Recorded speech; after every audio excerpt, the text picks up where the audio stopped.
أخونا أبو حميد عربجي عاش حياته في المخدرات، واستغل هذا الوقت في معصية الله عز وجل، حتى فصل من الوظيفة، حتى سمعته شانت، الناس صاروا يدعون عليه.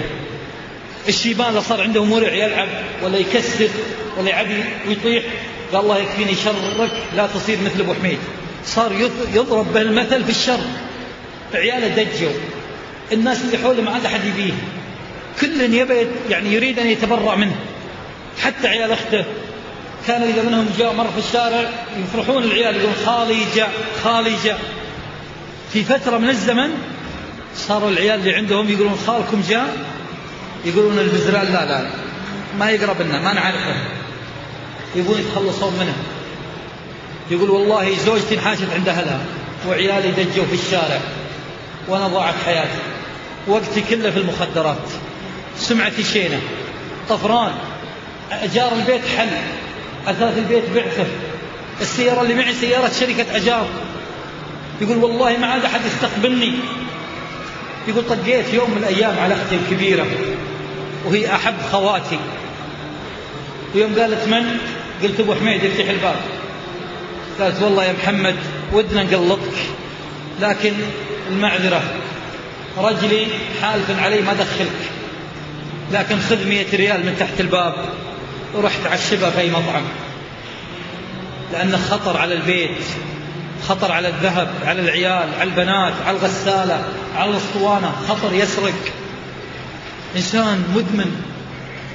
فسبحان الله تبرع الناس منه وأغلقت دونها الأبواب. يقول أختي واحدة من خواتي تحبني، يقول جيتها وعطتني صحن رز في فخذ دجاجة، أكلت عند الباب وحطيت الصحن عند الباب وطلعت. يقول أغلقت الأبواب في وجهي. يقول حتى جماعتنا عندهم عزيمة رحت سلمت عليهم، يقول المعزب قال ميد ولده من اللي عازمه جعله ما يحيى. يقول يحطوني عند الرجلين عند النعام. يقول يوم من الأيام سكرت كل الأبواب في وجهي، فذكرت ان باب الله مفتوح، باب التوبة مفتوح، باب التوبة مفتوح، والتائب من الذنب كما لا ذنب له. يقول توضيت وفرشت لي فرشة في برحة عشان أصلي، أبي أطلب من الله عز وجل يستر لي وظيفة، أبغى أصير حارس أمن في شركة ب1500 عشان أقدر آكل. يقول يوم استقبلت القبلة وكبرت وصليت، يقول استحيت من الله، قلت يا الله هالحين أصلي بس عشان الله يسر لي وظيفة؟ ليش ما ارفع الهمة عالية؟ ليش ما اطلب الله الجنة؟ فبدأ يناجي الله عز وجل يا رحيم يا غفور يا ودود يا الله. يقول بعد ما انتهيت من الصلاة رحت المسجد وصليت الفجر، واعتدت أني أصلي في هذا المسجد، تعرفت على الصحبة الصالحة. يقول مكثت معهم وقت ودلوني على الخير، واشتغل واستثمر هذا الوقت مع صحبة صالحة حتى يفوز في الحياة بطاعة الله عز وجل، ومن ثم الجنة بإذن الله ورحمته. سبحان الله. يقول أخذوني إلى حلقة القرآن ودرست القرآن وحفظت القرآن، والشيخ اللي مشرف على الجامع قال لي يا شيخ محمد نبغى نعطيك مسجد. قال لا أنا؟ قال نعم أنت. قال لا أنا عربجي وأنا مدمن وأنا حالتي حالة. قال لا أنت حافظ للقرآن، لازم تمسك المسجد عشان يعينك على حفظك وعشان تراجع حفظك ويعينك على الثبات.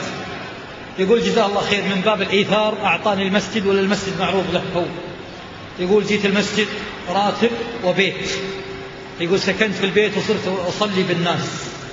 لما أتى رمضان وليالي رمضان والتراويح والقيام، محمد تو تايب، قلبه منكسر، إنسان حافظ القرآن، بدأ يصلي بالناس ويبكي، والصفوف من خلفه يبكون. الناس معه طارين محمد الشيخ محمد، بدأوا يتوافدون على المسجد. المسجد حقه صار يمتلي من المصلين، الدوريات الأمنية صارت تنظم السير في المواقف من كثر الزحمة. في عجوز في الحارة راحت صلت معه في المسجد، يوم سمعت قراءته وتلاوته يا الله. قالت الشيخ ذا وش اسمه؟ قالوا محمد بن فلان الفلاني. لها صديقة عجوز ثانية صديقتها من جماعتهم، دقت عليها السلام عليكم شلونكم فلان طيبة؟ قالت والله بخير الحمد لله. قالت عندنا شيخ يروع القلب، يعني يروع القلب مدحذي يا زين قرايته زينة. قالت وشنو؟ قال يقولون إنه من ربعكم من جماعتكم من نفس العائلة. قالت والله ما أعرفه، لكن لين جاء زوجي أبى أسأله، ويوم جابوا العيال أسألته قال والله من هو؟ قالوا فلان بفلان مطوع. قال لي مطوع شيخ شيخ شيخ شيخ، والله ماني بخابر في الجماعة مطوع ولا شيخ، كل الجماعة منتهين رايحين بيها.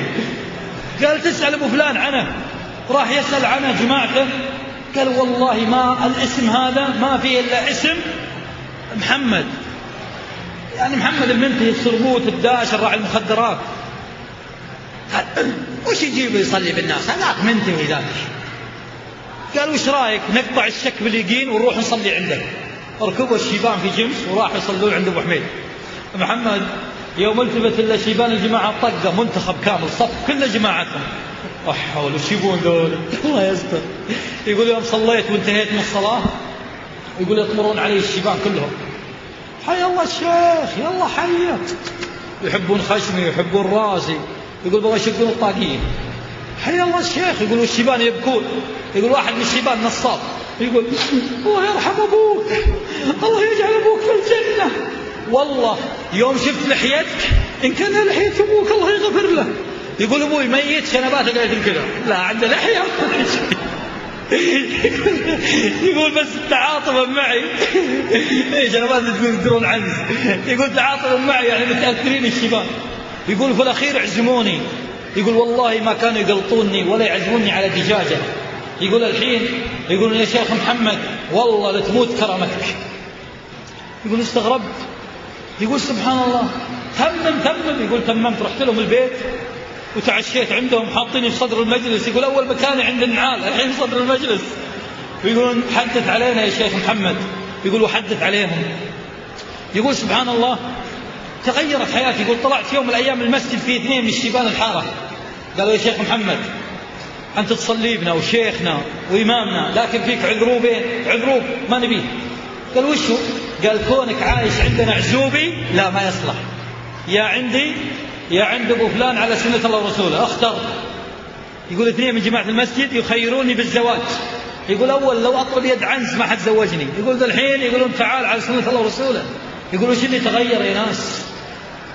يقول سبحان الله فعلا إن الله لا يغير ما بقوم حتى يغير ما بأنفسهم. أن تغير بس شوف كيف تتغير حياتك، استثمر هذا الوقت في طاعة الله عز وجل، شوف كيف تعيش واحدة. فالرجل قال أنا عندي زوجة ولا بي. يقول سبحان الله عمي داق عليها يقول له رد مرتي، قال 25,000 ومرتش ووايش ودرع وكرسي. يقول معطيني لايحة كبر كذا. يقول قال خلها عندك أجل حنطها الله يرحم والديك، أنا 5 ريال حق دخان ما لقيت.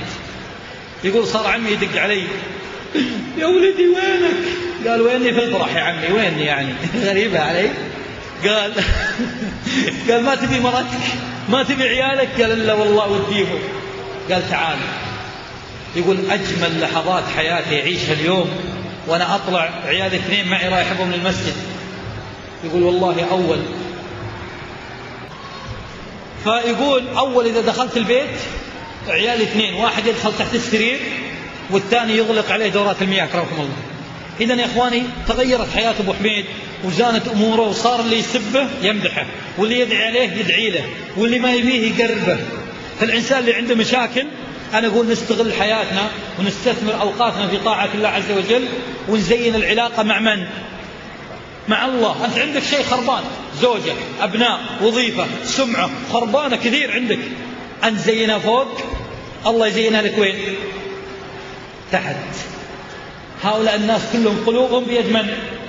يد الله. إذا زينت العلاقة مع الله عز وجل الله يزينها لك تحت.